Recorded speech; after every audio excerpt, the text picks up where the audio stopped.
This is Unit 2.3, American Regionalism. Theme 1, Economic Differences of the three American regions. This is the only theme for this particular indicator. The standards do an interesting thing. This is the point where they want to reflect on the regions, even though we've talked about them a few times.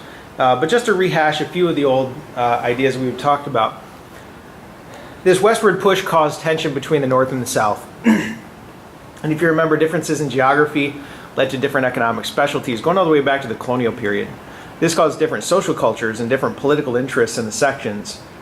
We call this sectionalism because at this point in America's history, during the what we're going to call the Antebellum period, or before the Civil War, each section was seeking to protect its own interests over the good of the nation. The North and the tariff, the South and the slave system, the West and its cheap land policies. So let's start in the North, and we're going to look at the North, and then we'll look at the South, and then we'll look at the West. The culture of the North is based on those colonial beginnings, the Puritans in New England, the Quakers in Pennsylvania, and their emphasis on education. We talked about this a little bit. Their emphasis on education was designed to help promote the reading of the Bible, which was a Protestant idea. The openness of Pennsylvania specifically, and the trading ports of cities like New York City and Boston and Providence led to increased immigration, which led to more diversity. A lot of times this was caused by an attraction to industrial jobs within the cities. Education was seen as a tool to assimilate the immigrants as they came in, which again led to more diversity and more education. So it's an interesting sort of cultural play that's going on here. The economics in the North, please recall that the North had safe harbors and fast rivers. This means that a shipping industry developed, which meant that there was a lot of capital or money floating around to help promote investment. This shipping industry and industry development led to a development of industry and financial businesses, factories and banks basically. This meant that the North attracted many immigrants because the factories needed cheap, unskilled labor, and the immigrants, especially the Germans and the Irish, saw this as an opportunity. At this point, though, the immigrants were also looking for a way to come here, make some money, and then go buy a farm. The economics of slavery didn't apply to the North. Slaves are not free labor. You have to remember that. It's just that the costs are all up front, and then you have to provide maintenance costs, and it's a long-term investment. In the South, slaves are mainly doing cotton production, which means that the slaves are in a relatively safe condition. They're worked hard, but they're doing jobs out in the fields, and you can expect a slave to live a long, healthy life if they're taken care of. Most plantation owners actually saw slaves as an economic cost, and they wanted to make sure that their investment paid off over a long period of time. Factories, however, at this day and age are incredibly dangerous. Factories didn't want slaves because you pay for your slave up front. If that slave got hurt and an arm got ripped off the second day on the job, they're going to have to go out and buy another slave. What the factories wanted was cheap, replaceable labor. You pay, they actually end up calling this wage slavery, that you would pay an immigrant a penny a day or 5 cents a day. And if they showed up to work, that you paid them. If they didn't, you went out and found another piece of cheap labor and paid that new person a penny a day or so. This is cheap, replaceable labor, and it means that there's a lot of unskilled labor up in those northern factories. It also means that the North had relatively few slaves, at least what we'd consider southern slaves. So by 1840 or so, most northern states had emancipated or freed most of their slaves, and it also means that slavery didn't really impact the culture of the North all that much. Because the North is based on industry and shipping, they really had political issues like the high protective tariff. They supported this protection of infant industries from foreign competitions. I don't know how infant these industries are at this point. It's been 60 years or so. The North also supported things like the National Bank, which would allow cheap loans to industrial developers.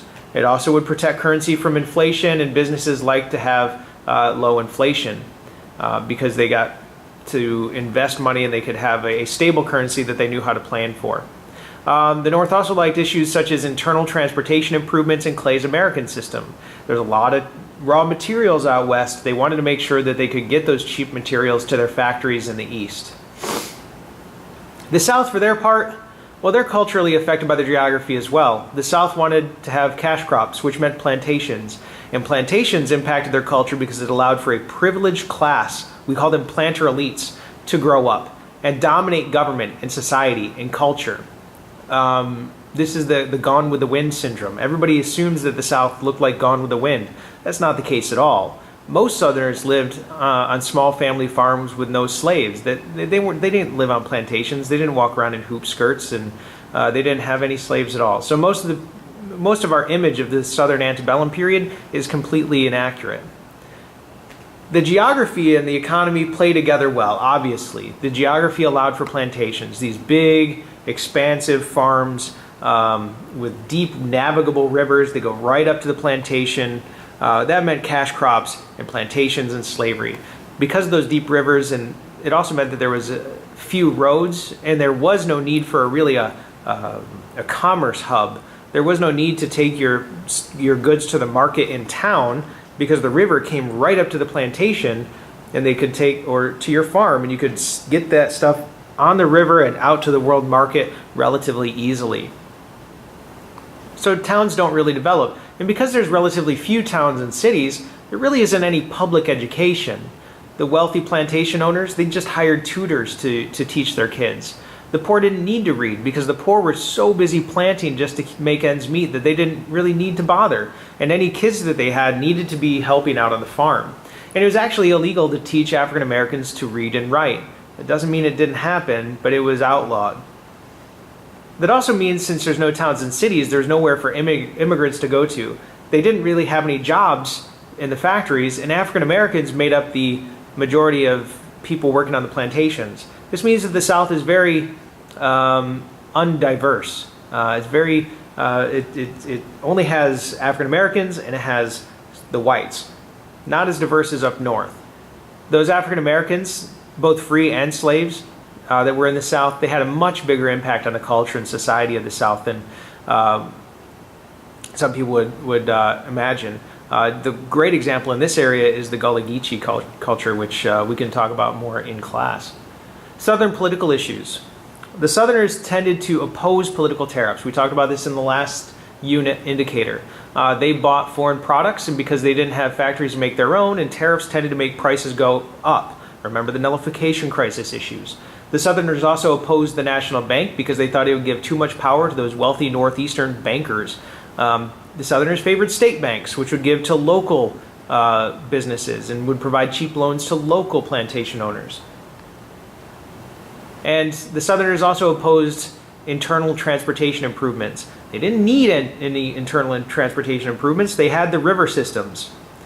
That was their highway for their cash crops. They thought that anything else was just a waste of their money. And they also felt that Clay's American system, which was the set of internal improvements, especially in the North going to the West, was simply a conspiracy to take Southern money and empower the North by making railroads and canals that would get Western raw materials to those Northern factories. They approved cheap land out West, though, because they wanted to expand their cotton industry and they wanted to expand slavery out West. Remember, this is what led to the Texas Revolution. So let's talk about the West for just a second.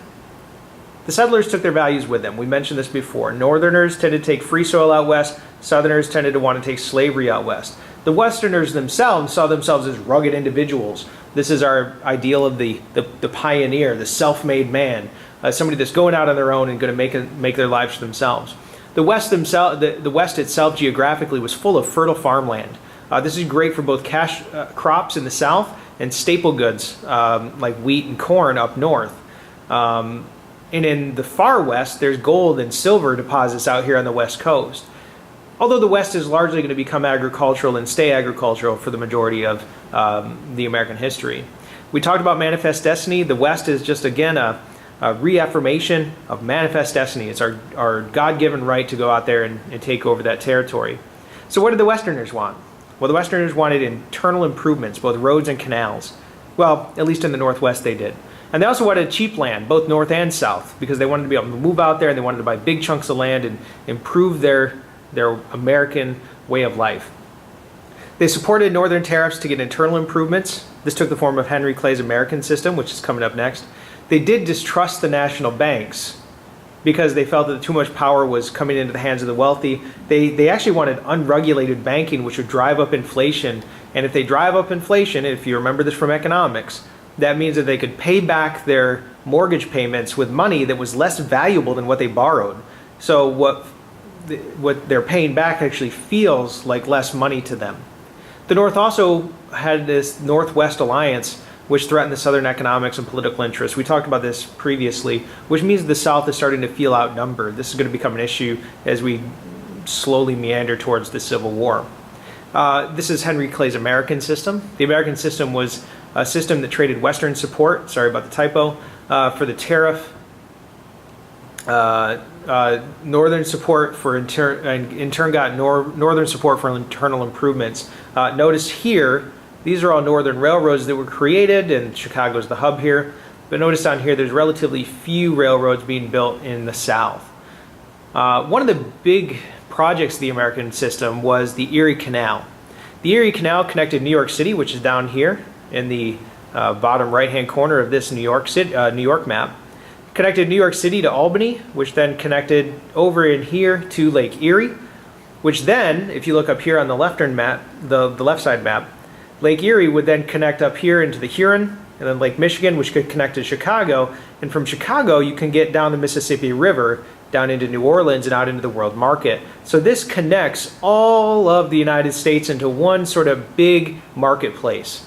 It's a really incredible piece of technology for the time. It goes out of style relatively quickly, but it's a really important move that helps the economy of both New York and the western frontier in their development. But as we know, the big issue is still westward expansion. The big issue with westward expansion is still slavery. We looked at these maps before. In 1820, this is cotton production in the South. By 1860, the dark orange shows huge areas of cotton production. And over here, 1820, slavery is mostly on the East Coast, but by 1860, it's pushing far out into Texas. Notice there's no slavery up here in the North. Missouri is going to be an issue. We'll talk about that with the Missouri Compromise in the next section. So we can see this big differentiation between the Northerners and the Southerners, almost entirely based on this idea of cotton and slavery. So when you take all these three things together, what we need to consider is that the expansion led to tension, and Southerners wanted to protect their peculiar institution, this idea of slavery. And most of the conflicts in the Antebellum period can be seen through this lens of Southern slavery and the desire for Northern free soil. And again, Northern free soil is an economic idea. It's not abolition. It's different. And we'll get into some of those things as we start getting more towards the Civil War.